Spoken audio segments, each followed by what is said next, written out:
in the dark.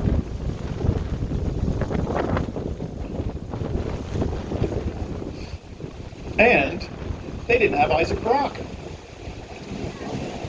Isaac Brock had been a soldier all his adult life. And when I say adult life, he joined the British Army when he was 15. And after 10 years in Canada, at 42 years of age, he really wanted to return to Europe to fight in the big war against Napoleon. But by January 1812, he saw the war clouds and wrote home that his duty was to the people of Canada. He encouraged the training of Canadians, both militia and full-time fighting units. He improved the defenses along the border. He accepted the offer from those black volunteers, and he worked on alliances with the First Nations. Well, we have to ask you all to step back in time a little bit. Where you're standing today, as Tony mentioned, was a farmer's field before it became this lovely park. But the start of the battle was just before 4 a.m. on the morning of October the 13th, when the long-anticipated American attack on Upper Canada began. Elements of the 13th U.S. Infantry under the command of Captain John Wool landed upriver in the village of Queenston.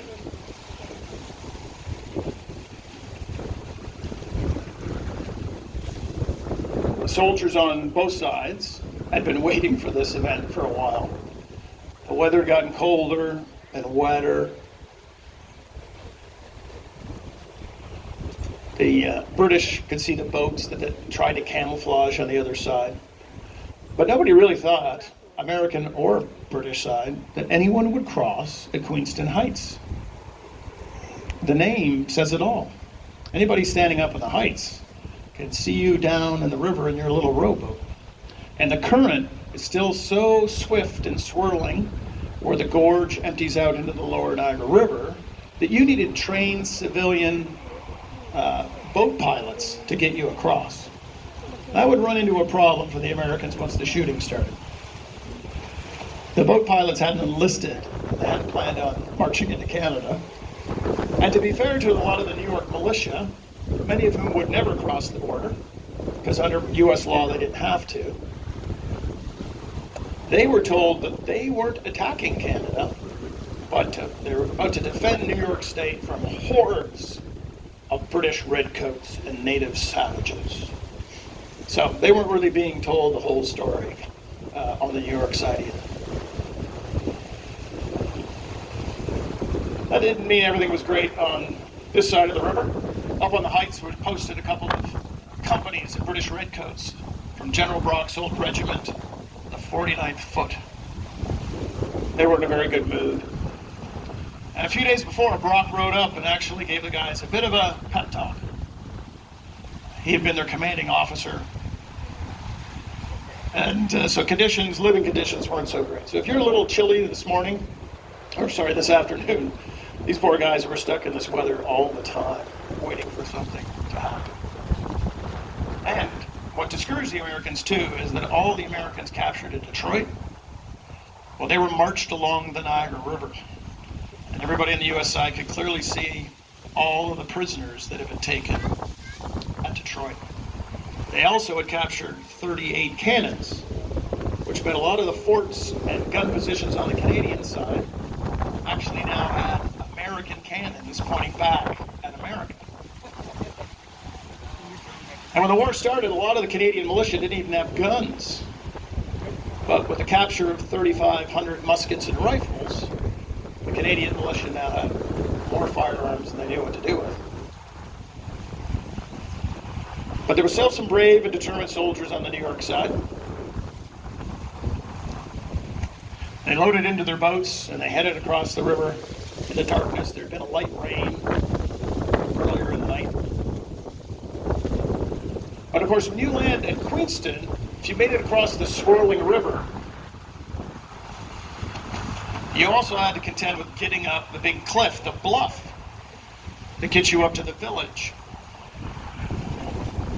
So when the Americans landed, they were actually confronted by British soldiers and Canadian militiamen in the village. But one group of Americans from the 13th U.S. Infantry under the command of a Captain John Wool, landed a little upriver of the village of Queenston.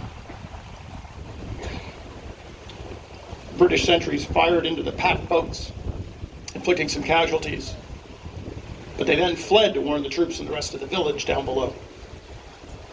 The command of the U.S. forces soon transferred to Lieutenant Colonel Solomon Van Rensselaer, aide-de-camp to General Stephen Van Rensselaer.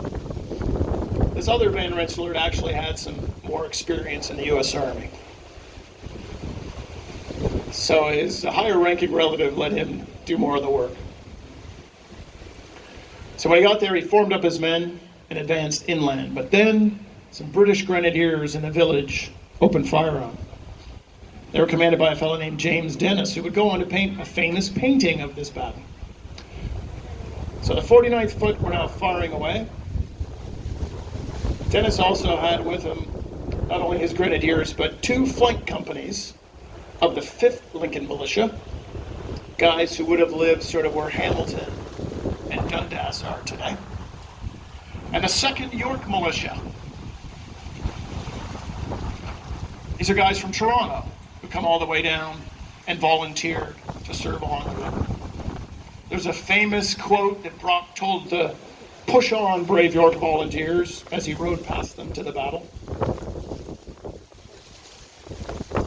So the British did actually attack the right flank of this American formation.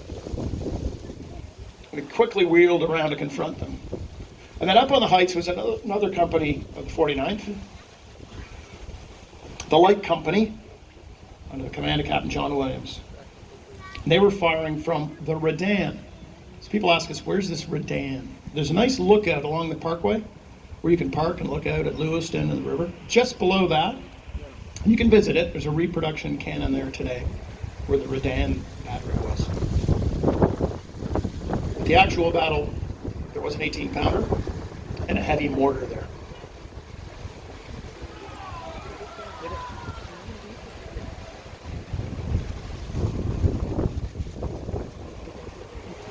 Now on the New York side, there was a fort up on the heights, on Lewiston Heights, called Fort Gray, named after an Irish fellow who fought against the British supposedly way back in 1798, the Irish Rebellion. So he really wanted to fight the Redcoats. Now the Americans had cannons and mortars in Lewiston. The British had cannons in the village as well, and they also had cannons at Fruman's Point, a little bit down the river.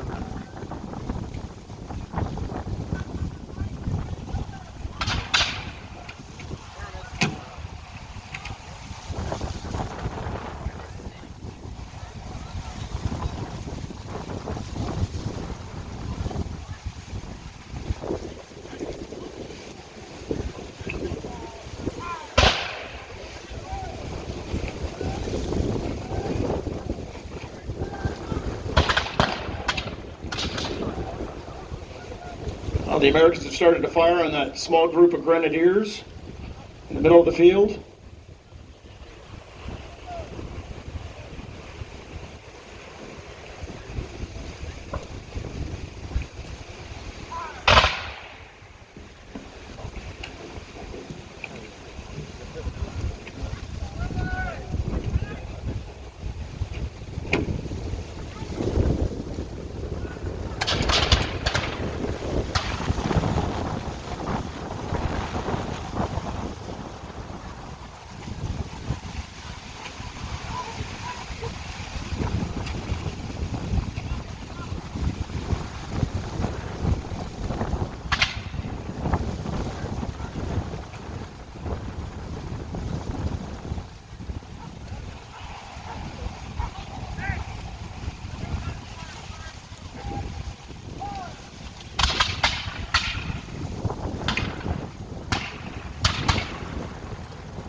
This battle noted that the British fired in crisp platoon volleys. It's a pretty good volley from the Americans. So even before you got anywhere near a battlefield, you could tell who you were up against. If you heard loud, crisp volley fire, you knew you were up against trained troops. But if it sounded like popcorn popping, you know you're up against amateurs. There was an added safety benefit to all firing together. This flame not only shoots out the front of your musket, it also shoots out the back. And you have to bite off cartridges through your teeth. So you don't want all your friends shooting their muskets off around you when you have a cartridge in your mouth. It won't blow your head off, but it'll leave a mark.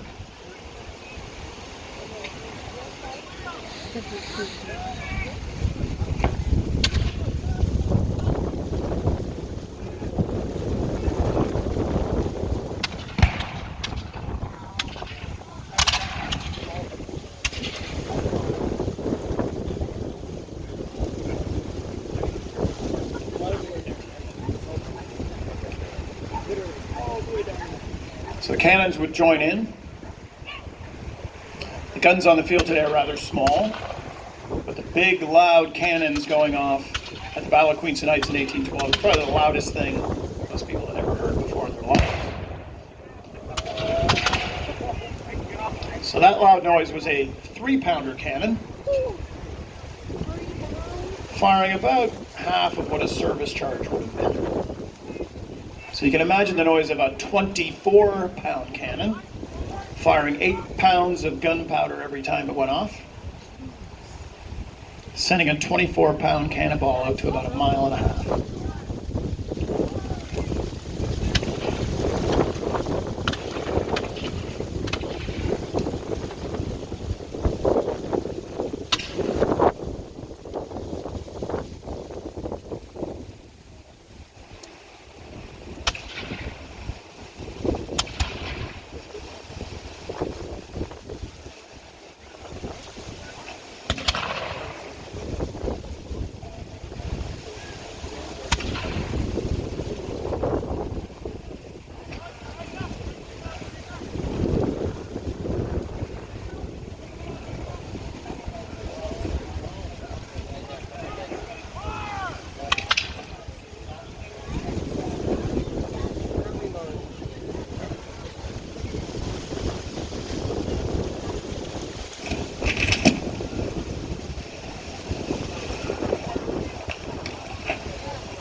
So the small force of Americans have pushed back the British.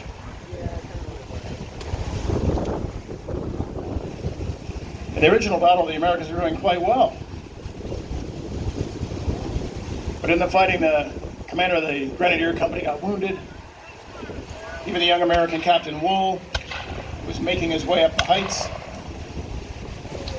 came down and captured the Redan battery. But his boss, Solomon Van Rensselaer, was also wounded. The Redan battery captured, the British actually withdrew from the village.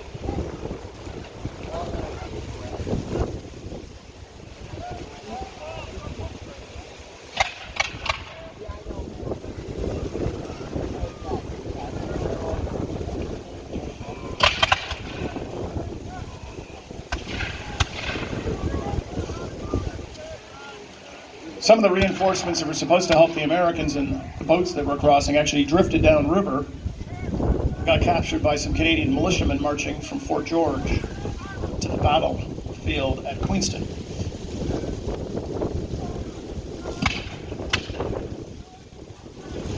But with the heights captured and the village captured, it looked like the Americans were doing fairly well at this point.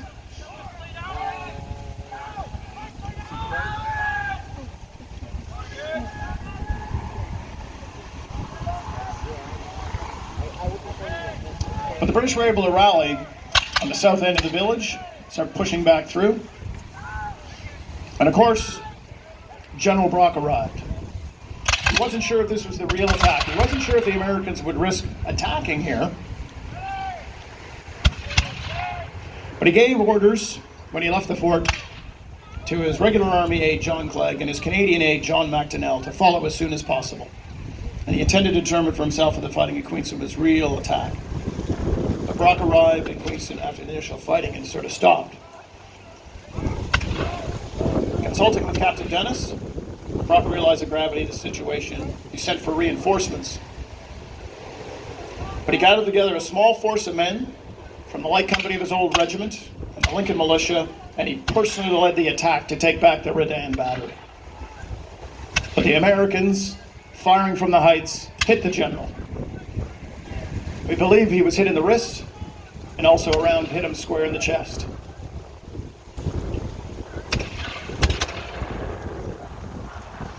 But that didn't stop the attack. As Canadian aide-de-camp John MacDonnell rallied the troops, and they were going to carry on up the heights. But their small force wasn't going to do very well against the Americans holding the high ground. And Lieutenant Colonel John MacDonnell was also mortally wounded. The survivors, once again, under the command of Captain Dennis, who himself was wounded, had to withdraw back through the village. And then the Americans really could start bringing reinforcements back across the river.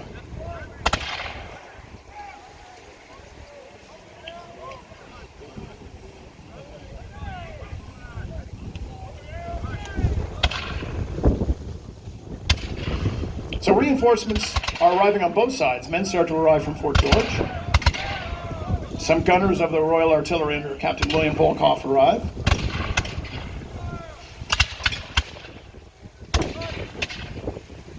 And on the American side, Lieutenant Colonel Winfield Scott arrived. And he would now take over command from Solomon Van Rensselaer. General Van Rensselaer had not yet taken command on the Canadian side. By now it's 10 o'clock in the morning.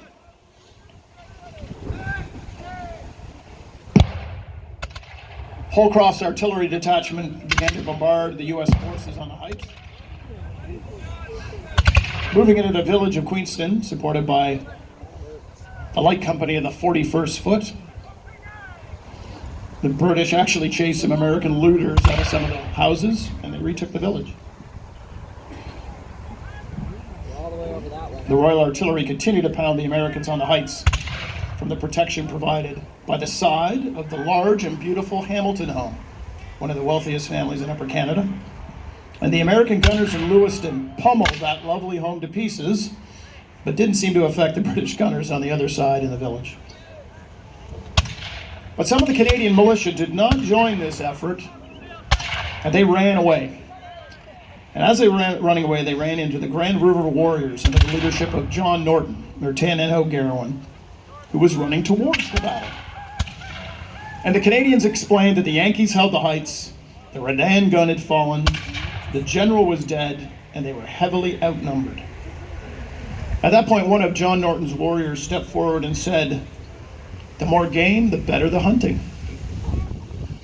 And unlike earlier attacks, and knowing that they would not be treated as prisoners of war if the battle was lost, the warriors swung around to the west through the trees. They climbed the escarpment from a safe distance and attacked the Americans from the south. In fact, they operated on this field that you're standing on right now. So between that tree line over there and the tree line that would be right about where the big customs plaza is, this group of men moved back and forth through the trees, firing at the Americans. They ran into some New York riflemen who quickly broke and fled from the native warriors. Now, seeking to chase away these native warriors, that American Winfield Scott led a counterattack, very disciplined companies and platoons, and they did force some of the warriors back. But it didn't entirely dislodge them from the trees. And the warriors accomplished other things. They'd actually turned the American flank now. And that reconnected communications with Fort Chippewa and Fort Erie. It also forced the Americans to waste ammunition firing at their shadows. And their war cries from the tree line could even be heard on the other side of the river. Apparently sent a chill down the spine of some untrained Americans.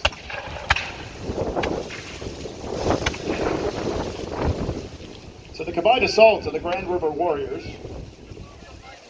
Captain Holcroft's shrapnel shells, prevents the U.S. from properly consolidating their position on Queenston Heights.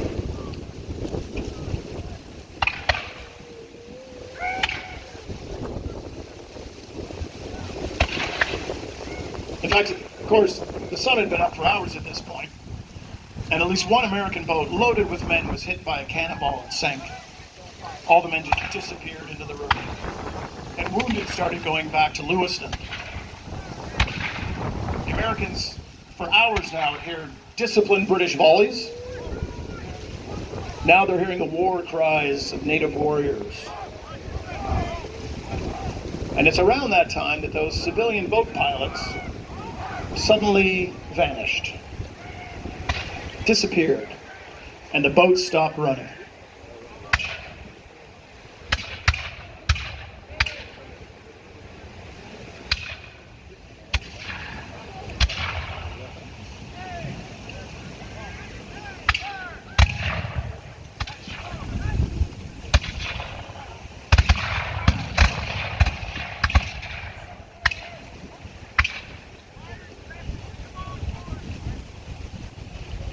For about 3 hours, the only defenders of Upper Canada on these fields were those Grand River warriors.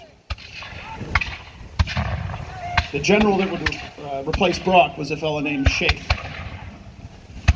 And where the warriors ran to the battlefield, the British Army marched at about 100 paces a minute. Kind of slow. But Sheaffe does start organizing his forces. He doesn't try to go straight into the village or straight up the heights. He follows Norton's path, comes up the heights along what's now the Bruce Trail, and starts assembling his men in this very field that you're on.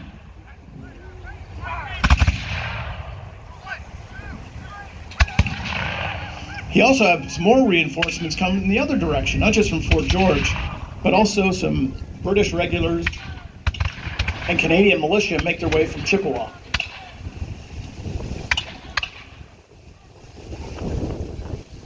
So Sheaffe's main line is made up of full-time redcoats from the 41st and 49th Foot. Along the tree line was Norton's warriors, along with his light infantry companies and the Black Volunteers. When the guys from Chippewa arrived, they ended up on the right flank.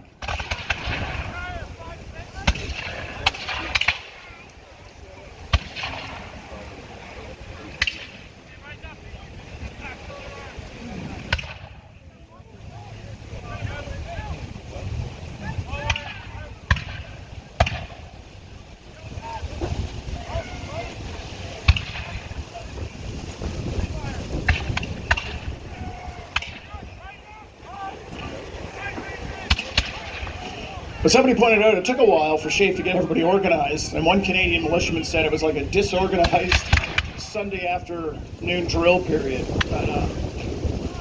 at a militia parade. But the Americans on the heights knew they were in trouble. The boats weren't running, their backs were to the cliff.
The British line is formed up. They also had 2 3-pounder cannon that supported them.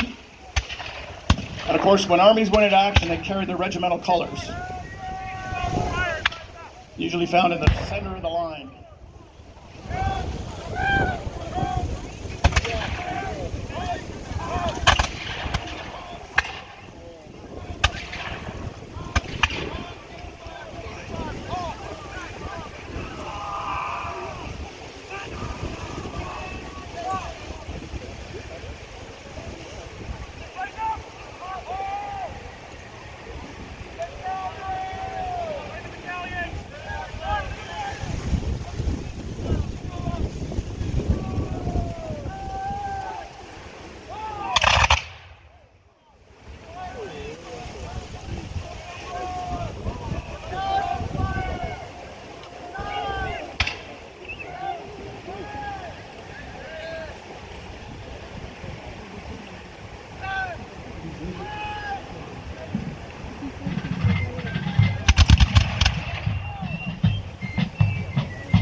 British line is starting to advance.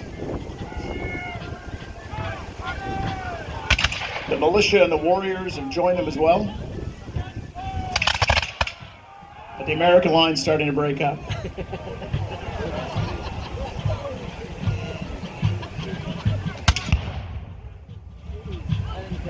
At this point in the battle, some of the Americans start heading down to the village, hoping there'll be boats to board.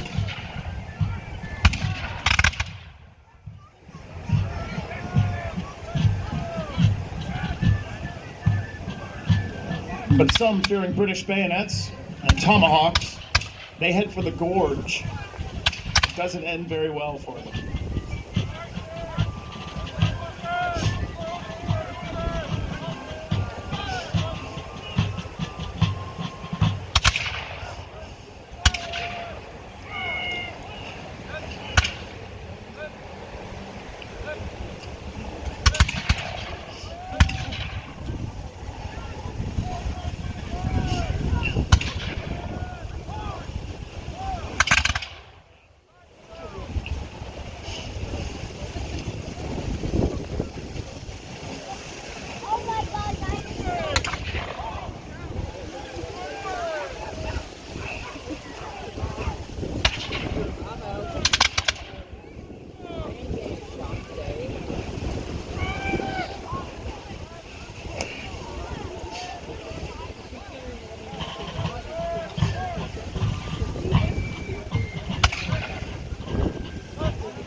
The Americans are trying to defend their color, get their flags off the field, but it's not going to end well for the American Army on October the 13th. The British will close with the bayonet.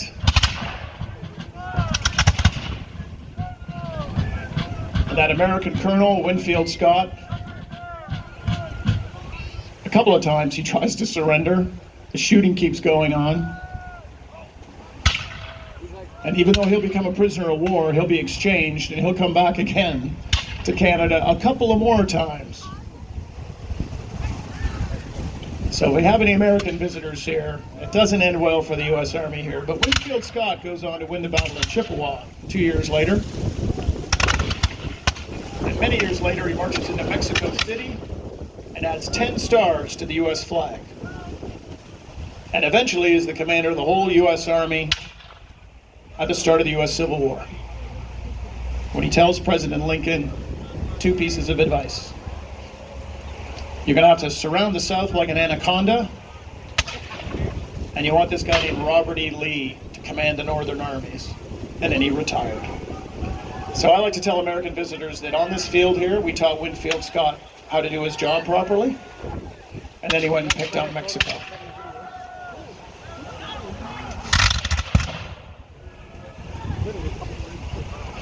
But on this battlefield that day, the British didn't do too bad when it came to casualties. So they lost the general and the young the Canadian Lieutenant Colonel Macdonnell. They had 75 officers and men killed and wounded. Believe it or not, the Americans did drag away some British prisoners. They lost about 21 taken prisoners. But the Americans had over 900 men captured, and the estimates of killed and wounded for the Americans goes as high as 500 men. The native warriors had 5 men killed, including 2 ward captains, and about 12 men wounded. However, the death of Isaac Brock and John Macdonnell had farther-reaching effects for the British side. Where one would normally expect a celebration of a victory, there was sadness. And General Shapes reported the battle, commended his men, but lamented the death of Isaac Brock. And he wrote, "This brilliant success is, however, clouded by the ever-to-be lamented death of Major General Brock. The zeal, ability, and valor with which he served his king and country render this a public loss that must be long deplored and his memory will live in the hearts and affections of those who had an opportunity of being acquainted with his private worth. So an American officer presenting his sword.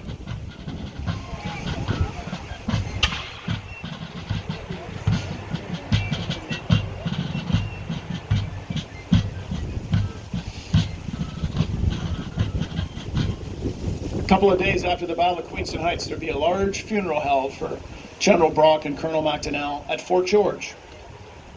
Tomorrow, ladies and gentlemen, on the 210th anniversary to the very day, the reenactors are going to recreate that event at Fort George with a commemorative event in the funeral of the general and the colonel.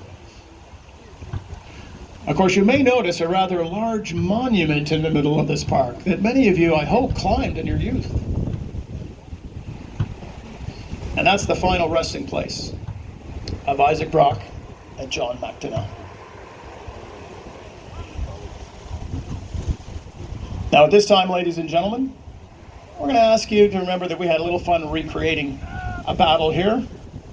But if you can stand, and if you'd like to doff your cap, the drums of 1812, led by Drum Major Ross Flowers, will now play a lament in honor of all the fallen of all the nations who served at the Battle of Queenston Heights.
Ladies and gentlemen, if we could have a resounding round of applause for our volunteers who've come from all over Canada and parts of the United States to put on this presentation today.